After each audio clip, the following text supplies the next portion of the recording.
안녕하세요. 미미의 보험약관입니다. 보험 가입 때는 굉장히 심사숙고하지만 막상 가입하고 나서는 방치해두는 경우가 많습니다.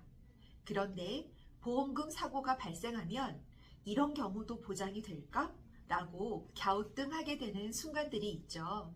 가장 헷갈리고 문의가 많은 일상배상책임특약 중 누수 관련 내용 준비했습니다. 아파트, 빌라, 상가 등의 건물 노후 또는 배관의 파손이나 결함 등으로 아래층의 누수 피해 발생이 생각보다 빈번한데요. 내가 가입한 보험에 일상배상책임특약이 있다면 보상이 가능하다는 사실 이제는 많이들 알고 계시죠? 금감원에서 발표한 주요 분쟁 사례를 통해 보험금 청구 시 유의사항을 알려드리겠습니다. 첫 번째 사례, 홍길동 씨는 자기 집 배관의 누수로 배관 공사를 하고 본인이 가입한 일상배상책임특약으로 보험금을 청구했습니다. 보상이 가능할까요? 정답은 자기 집 피해만 있고 아래층 등 다른 집 피해가 없는 경우 일상배상책임특약으로 보상되지 않습니다.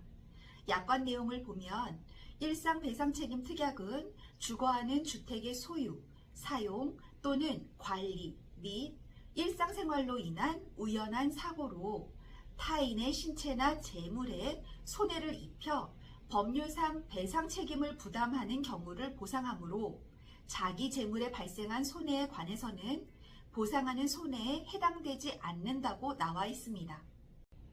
두 번째 사례, 누수로 아래층에 피해가 발생했고 보험회사에 아랫집 수리비 외에 누수 탐지비, 자기 집 수리 관련 비용까지 청구했습니다.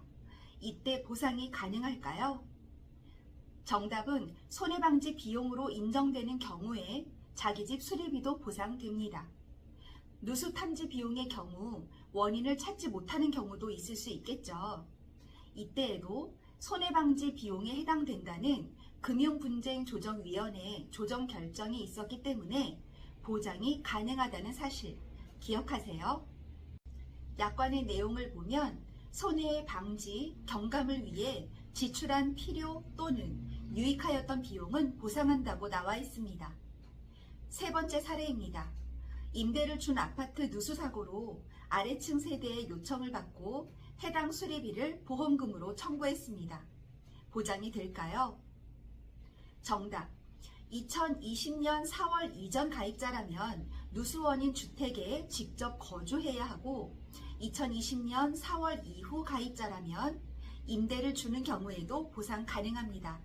단 대상 주택이 보험증권상에 기재되어야 합니다.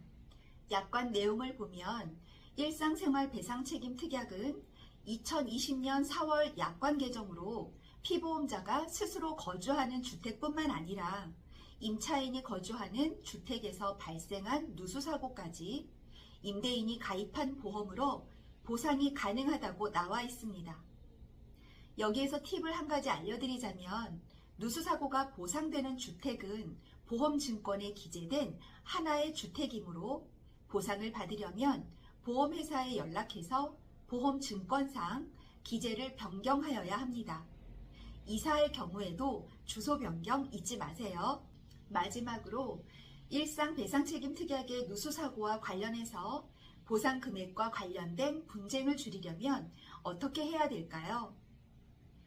정답은 누수로 인한 복구공사 시공 전에 업체로부터 공사비 견적을 받은 후에 보험회사에 문의하시면 적정 공사비 수준 등을 확인하실 수 있고 분쟁 또한 줄일 수 있습니다. 나와 내 가족이 가입한 보험을 정기적으로 검진받으셔서 보험사고 시 보상 안 되는 일이 없도록 예방하시는 게 중요합니다. 바쁘시다면 제 영상이 도움이 되시길 바랍니다. 문의사항은 연락주세요. 감사합니다.